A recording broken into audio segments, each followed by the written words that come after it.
नमस्कार दोस्तों, स्वागत है आपका जानकारी ऑप्शन चैनल में। तो बिहार दरोगा का एग्ज़ाम ख़त्म हो चुका है और इसके पहले मैंने बता भी दिया है मैं अपने बारे में, मेरा कितना आया हुआ है और क्या-क्या है, कैसे है।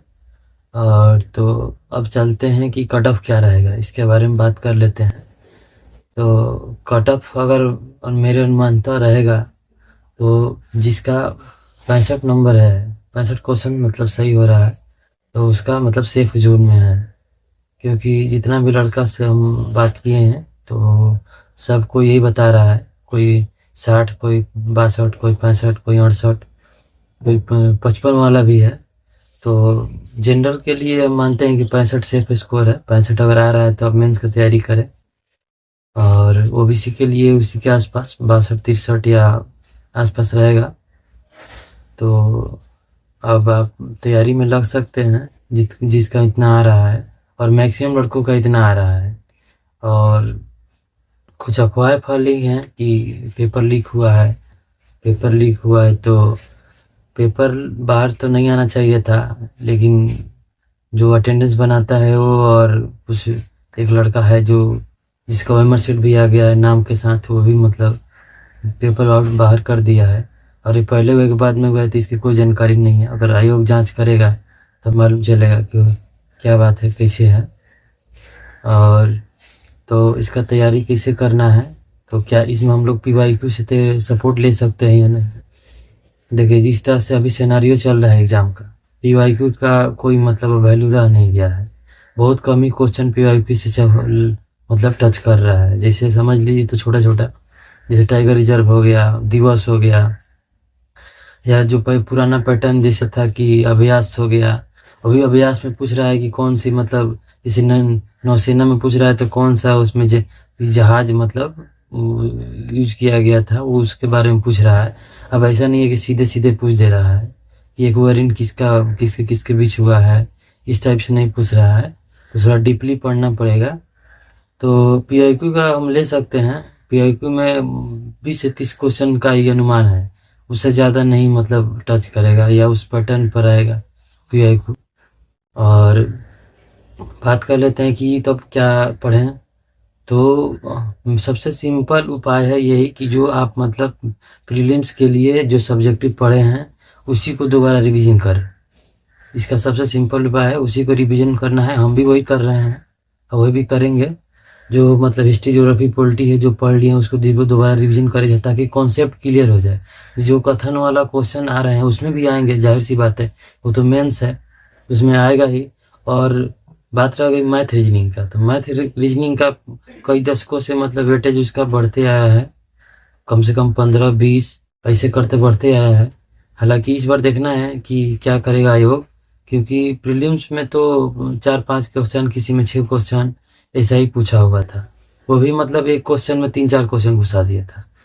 तो ऐसा है। तो अब उसके लिए ऐसा नहीं है कि तैयारी नहीं करना है, मैथ का भी तैयारी बहुत जरूरी है। मैथ से ही हम लोग का मतलब क्या स्कोर होगा।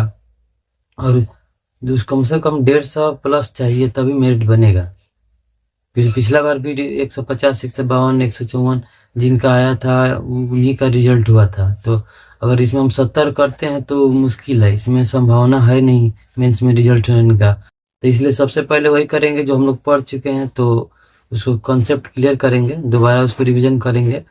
और करने के बाद इसमें साइंस भी बहुत फैक्टर रख रहा है। साइंस का जो एनसीईआरटी है, एनसीईआरटी फॉलो करना बहुत ज़रूरी है।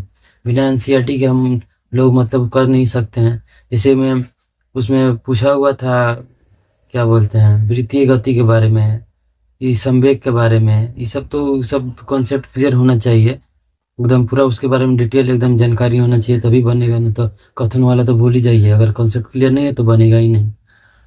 तो आप कमेंट में बोलिए क्या और जानकारी चाहिए, कैसे तैयारी आप लोग कर रहे हैं, उसमें आप सजेशन भी दे सकते हैं।